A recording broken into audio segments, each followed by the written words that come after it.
Hi everyone, welcome to another episode of Linked Together, the Art of Human Connection.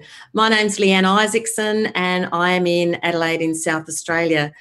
So the Art of Human Connection show, I've been bringing the human side of my LinkedIn network to the world really. So today I'm really excited to have on the show Anna McAfee from Coffs Harbour. And Anna has a consulting business, AM Consulting. But more recently, Anna has become she's the founder of the hashtag LinkedIn Local and the LinkedIn Local events, which have taken the LinkedIn world by storm with the events that are taking place. So welcome, Anna. Thanks so much for joining me on the show today. Thank you for having me. Really good. You're welcome. Anna, so as I said before, I'm in Adelaide in South Australia, and a lot of people that will be watching this show either live or on the replay probably have no idea where Coffs Harbour is. So you're in Coffs Harbour in Queensland. So can you tell us a bit about yourself and exactly where Coffs Harbour is and what it's renowned for, and just tell us a little bit more about that? Okay, Coffs Harbour is actually northern New South Wales. So you said Queensland, Leanne, but that's all good. I'll forgive you for that. We need to educate the market, don't we? Yeah, halfway between Sydney and Brisbane, east coast of Australia, northern New South Wales. So there's a lot of beaches where I am, a lot of mountains. The thing that we are known for, I think, at least around Australia, if not beyond, is something called the Big Banana. Australia has this idea of big things. So there's a big pineapple, there's a big prawn, there's a big lobster, there's all sorts of big things. And Coffs Harbour, it used to be a banana growing region. We now grow more blueberries, funnily enough. We have a big banana, and the locals are very fond of it. And so that's where I'm from. We're about 60,000 people, a regional city in Australia. Goodness me, I can't believe I said Queensland because I know Coffs Harbour's in New South Wales. So sorry about that. So Anna, have you always lived in Coffs Harbour? I was born here. I grew up here. I went to university in Brisbane, and then after that, I moved to Scotland for 10 years. So I lived in Edinburgh initially, and then Glasgow for the bulk of those 10 years. And then 5 years ago, I moved back to Australia and back to Coffs Harbour. Okay, so what did you do in Scotland? I worked in the recruitment industry. So, and funnily enough, that is how I got into LinkedIn. So I was the business manager for a recruitment agency across Scotland and Northern Ireland, sort of managing all the IT systems, all recruitment processes, training, induction. I think I was my remit was everything but recruitment for a recruitment business. So, but ultimately the IT, the management, LinkedIn came along. I started getting into LinkedIn. We had to learn how to train our consultants on how to use LinkedIn. So I was the person that did that, and the rest, I suppose, is history. Okay, so you came back to Coffs Harbour, 5 years ago? So what have you been doing in Coffs Harbour for the last 5 years?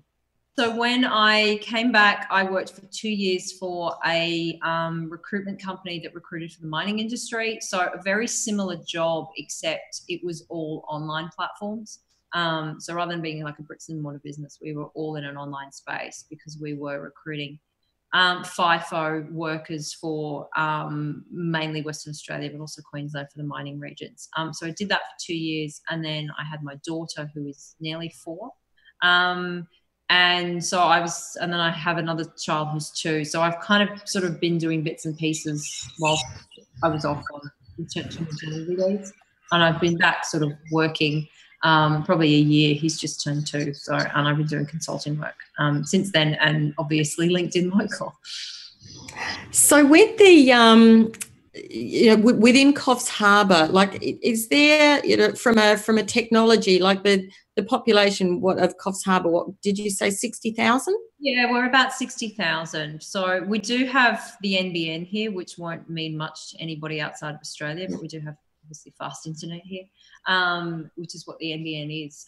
We do have a really big innovation hub here in terms of an environment that's very trying to support and foster startups. We have a great co-working space here. It's called the Innovation Hub, but we, it very much, we get a lot of people living in Coffs Harbour who have left Sydney either for a sea change or a tree change, looking to escape the cities. Sydney's obviously a big one because it's a bit closer. But we also have a lot of connections to Sydney. We have about 6 flights a day to Sydney. It's just an hour, less than an hour on the plane. So we actually have a lot of people who commute, in a sense of they might work 3 days a week in Sydney and then 2 days from home up here, or their businesses. We have a lot of people that go back and forth to, to the city, for work reasons, yet they get the lifestyle benefits of living here. Yeah. So I suppose thinking about the LinkedIn Local, and so how did you dream that up one day? Is that, connecting and networking, has that always been part of what you do, or how did you come to be inspired to do that? I think I've always been a people person. I've always been into LinkedIn. So online networking I probably was better at than offline networking, I guess. But our engagement in Coffs is really low on LinkedIn. Like hardly anybody uses it here. And I happen to have some stats from a Sales Navigator account, a LinkedIn Sales Navigator account. I put them up on LinkedIn, and I had a few connections that I had actually been talking to in Messenger and I'd never met, but that were local. And those connections actually commented, and we were like, gosh, that is low, because not many people would be, know about the statistic. And so we sort of were chatting in that thread, and, somebody said, well, why don't we meet up? I thought, great, well, why don't we do it? So I ummed and ahed about it and asked a few people that I thought would support, and they said yes. And so I decided, I put it up on LinkedIn, and I said, I thought, well, let's give it a name, and actually let's give it a hashtag. Yep. And I think that is an important part of the process, because LinkedIn meetups aren't new. I didn't invent them. They've existed for years. But LinkedIn Local was new. And I think the hashtag itself, as we know, hashtags encourage participation. And so I think that the hashtag alone, look, I'm not a complete social media expert, particularly on hashtags, but there was something about that hashtag, I think, that people really went, okay, well, this is I could actually participate in this, and I could do this myself. And from the start, I said to people, if you want to do one, reach out. Let's have a few of us. Let's run something around the world and see what happens. And the post was very quickly picked up by Eric in Brussels, Alexandra in London, and Manu, who was in Toronto at the time, was moving to New York. So those were the first ones that worked and were held, and we chatted and, got to know each other. And then a lot of people started coming to us, well, what's your framework? What's different? What's happening around it? So I think that was kind of how it was born. And I think it was really a love of LinkedIn and a love of people. Yeah. So the actual LinkedIn Local events, like really that's been an individual instigation rather than necessarily LinkedIn. So absolutely. I've never spoken to anybody that works at LinkedIn. It's community driven. It's very much it's a not-for-profit initiative that people who just want to add value back into the local areas. The messages I get from people are very much, we're so connected in a digital world, but we're just not connected offline anymore. And I think also as well that the other thing, I think LinkedIn's name on it is, there's an implied accessibility to it, in that people look at it and go, oh, I'm on LinkedIn, so that's relevant to me.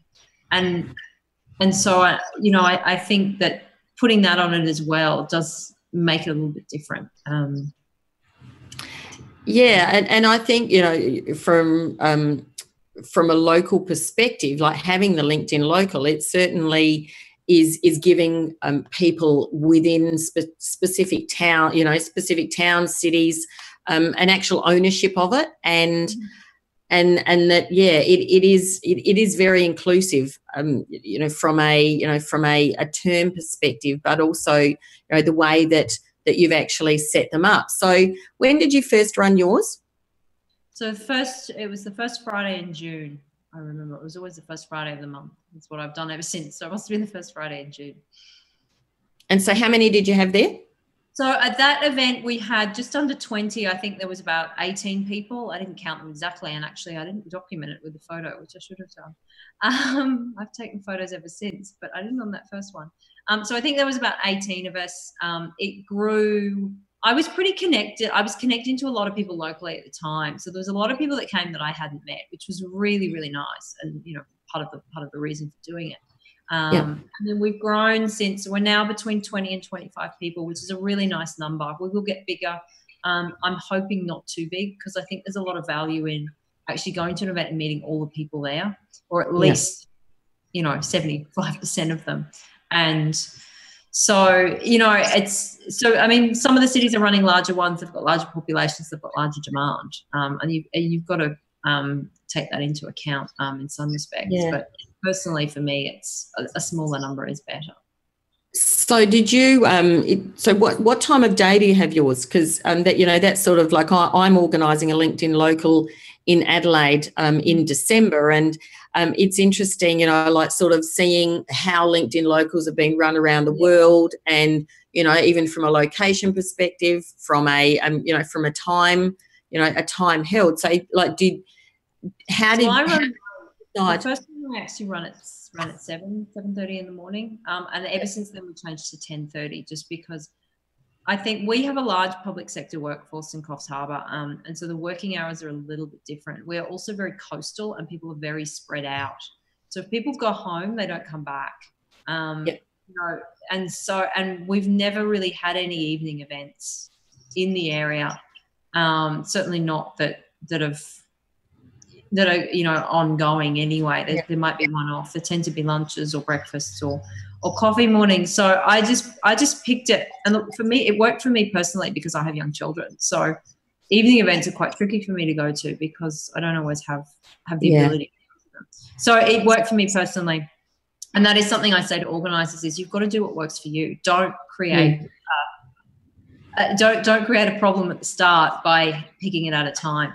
Having said that, though, most of the cities are running evening events, and evening events are working very well, particularly people, city centres or downtown. The evening events are working very well, and people are very used to evening events. I know some of the cities, some of the smaller areas in Australia, so Townsville, the Sunshine Coast, they've been doing morning ones also. And again, they're probably very similar to Coffs Harbour in that, the lifestyle is a little bit different. We're a little bit more laid back and tend to go to the beach after work. So, whereas in the cities, you don't have that luxury. That's maybe why I got confused between Queensland and New South Wales. So I'll run with that one. Actually, the reason people get confused is I have the University of Queensland on my profile and then Coffs Harbour, and they see Coffs Harbour in Queensland, and then they go, oh, Coffs Harbour must be in Queensland. That's actually, you're not the first person to do that. Yeah. No, that was not why I did it at all. It was just completely a brain fade. So that's okay. Anna, so I know that like what I did with some of my network was actually, and this is almost going to sound sacrilege, I actually put a poll into a Facebook group that I've been a part of that is quite active, just saying, this is what I was actually going to do, and putting some options of times and locations and in the group that responded, sort of, the evening, the 5:30 to 7:30 time slot was sort of what came back as the most appropriate. So again, it is really about who's your network and exactly. And look, I am actually hosting an evening one in December. We decided to mix it up a bit. We realized actually in our group that a lot of us were self-employed or solo people, or they were people sort of kind of outposted perhaps from Sydney businesses as brokers or something. And so a lot of us didn't actually have a Christmas party to go to. So we decided to run our December one as our Christmas party, which is really, really fun. So, and that will actually catch in. I've got a number of people who can't come to the coffee morning. So what will be really nice is they will actually be able to come along to an evening event in December if they want to, because the time is a little more fitting to their working hours. And if it's popular, I may do evening ones every few months next year. We'll just see what the audience is looking for. So Anna, where else? So I know that clearly Coffs Harbour was the first one. So where else have they been held? And how did you sort of come to to be linked with, some of the other, like I know that there's 3 others sort of across the world that have become, quite involved from a, even from a the aspect of, what a LinkedIn local looks like. So how did that all happen? So first of all, the post I put up, which was, I'm going to host a LinkedIn local meetup in Coffs Harbour, was actually seen by a few people. And that, I think that in itself is the power of the social network. So Eric Eklund in Brussels, I think, was the first one, who, funnily enough, I wasn't even connected to at the time. So somebody in a mutual connection must have commented or liked it for him to actually see it. So he was immediately, I love this idea, I'm going to do this in Brussels. Alexandra, very quick. Again, she started one in London, and this happened with all in the space of 2 weeks. I had never spoken to Eric or Alexandra before this. We were not friends, business partners, anything. It was simply, we connected. They saw the post. They said they were going to do it. So we started chatting to one another. We had some Skype calls. And Manu Goswami, who was in Toronto at the time, saw it. He commented and said, "Oh, great, I'm about to move to New York. I'm going to do this in New York when I get there." And so that was what he did. And he travels a lot. He did a really big one in Shanghai back in July, I believe it was. And so they were sort of the first ones to happen. And then since then, it's just been a snowball effect. Australia have gotten on board very quickly. A lot of the US cities, a lot of the Canadian cities, and we've had South America. A lot of them are in planning mode. We've got Africa. There's been 1 or 2 there. India, there's a couple of really couple of the major cities in India organising ones at the moment, and Singapore as well. So in terms of Asia, Singapore, Kuala Lumpur. Yeah, it's really exciting. It's very much become a global thing on all continents. Yeah, like I'm just playing a video that was of the London local meetup, and I mean, Rob, can you play some of that sound, because it's a lot of people. We'll have a look at that perhaps a bit later, but the actual video of the London local has got the people speaking about how valuable it's been, and you can just sort of see from the video that it's really interactive, and it's just such a fantastic concept. And I think from like I've been on LinkedIn now for over 10 years, and just even the last 6 to 8 months, just the actual tone, from what I see, and clearly I'm just a little drop in the over 500 million LinkedIn users ocean, but it certainly has been that there's been becoming more of a human aspect to LinkedIn. And we're starting to see people, especially with the advent of video now on LinkedIn, people are starting to actually show more of themselves and start. We're all just starting to become more human and more personal on LinkedIn, and I think this is just such a we're all connected online, and it's easy to have conversations, but actually taking those relationships that you're building online to picking up the phone, but then then going to the next level, to meeting face to face, is such a valuable thing. You learn so much, and it gives you the opportunity to not just talk about business, but you can talk about mutual ideas, mutual interests, and you find out so much when you're actually talking to someone face to face, just in a conversation, in a in an informal atmosphere. Yeah, absolutely. I think somewhere over the last few years, we've sort of forgotten that we do business locally, and so much depend on local business and the support of local businesses. I mean, and I think that this is sort of bringing in the whole idea of online networking and social networking back in, prioritizing that sort of local part as well. And I think that's important to a lot of people. And that's why so many people want to bring this to their city, because they just want, I mean, I've got co-hosts that I've connected who weren't previously connected, already working together, and they haven't even organized events yet. Because it's about having that ability to connect with people locally. And I think also as well, what I found personally within my own group is you meet people online. Sorry, you meet people at an event, and then you connect with them. And if the event is about LinkedIn, you are always going to connect with them on LinkedIn.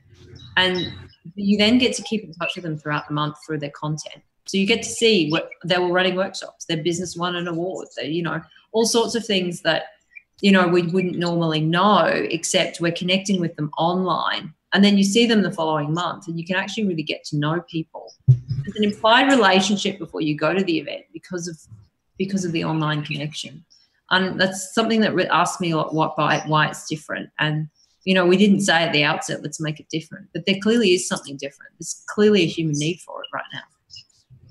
Yeah, and there is a human need for it, and I think I was at a local business women's meeting in Victor Harbour in South Australia, which is well and truly smaller than Coffs Harbour, but it was interesting, like talking about why a local business would actually use, would use LinkedIn, and why someone would want to be on there. And so, like you're just a perfect example of being able to put local businesses together, like through LinkedIn. So, there certainly is a place for local businesses on LinkedIn. And like I said, coming from Coffs Harbour, you're a perfect example of that. Definitely. It's it's mind-blowing actually that the number of people who agree with that statement. I'm not sure that LinkedIn themselves have particularly thought about it, but having that ability to connect locally through a social platform is, because we're all doing it. We are all doing location searches on LinkedIn. Yeah, and that's right. And so why shouldn't there be a way to where to actually go and meet those people? Yeah. Anna, so if somebody wanted to, I'm conscious that we don't have a lot of time left. We could sit here and talk about LinkedIn Local and human connection all day, no doubt. So if somebody wanted to say host a LinkedIn Local in their own city, how do they go about it, and how can they get in touch with you to, because I know that there's, you've got some guidelines, and so how does someone go about actually doing that? So the best way would be to get in touch with me on LinkedIn. If you're seeing this, one of the other organisers is fine, but if you're seeing this and you want to look me up, that's fine. Depending on where you're in the world, I might connect you with one of the others just from a time zone perspective. But we will have a tool in place where people will be able to go to find out more before they contact us. But at the moment, the process is contact us through LinkedIn if you want to host one in your local area. We will give you some guidance on what's been working, what people have asked us for help with. We've put together a guide, and we'll let you know what's been working around the world, connect you with other organisers that can help you promote events in sort of similar regions or other parts of your country. And yeah, it's I recommend it to anybody because it will add a lot of value into your local community. Fabulous. Thank you, Anna. Look, thanks so much for joining me today on the Link Together, the Art of Human Connection show. Again, it's one of those things, you and I have connected on LinkedIn. We didn't actually know each other, well, we've had some messages to and fro between each other, but today's the first time that we've come face to face and had a conversation. So look, thank you so much for joining, and thanks to everyone that's watched live on Facebook and YouTube. Thank you to anyone that's watching the replay. Again, I'm Leanne Isaacson, and host the Link Together, the Art of Human Connection show. Also, I work with people. I coach you to connect. So please, if anyone's not connected with me, connect with me on LinkedIn. If I can help you connect better on LinkedIn and put you with some people that you might not have already been connected to, then please, I'd love to work with you. So thanks again, and bye for now. Thank you, Anna, and I'll talk to you soon. Thanks, everyone. Bye.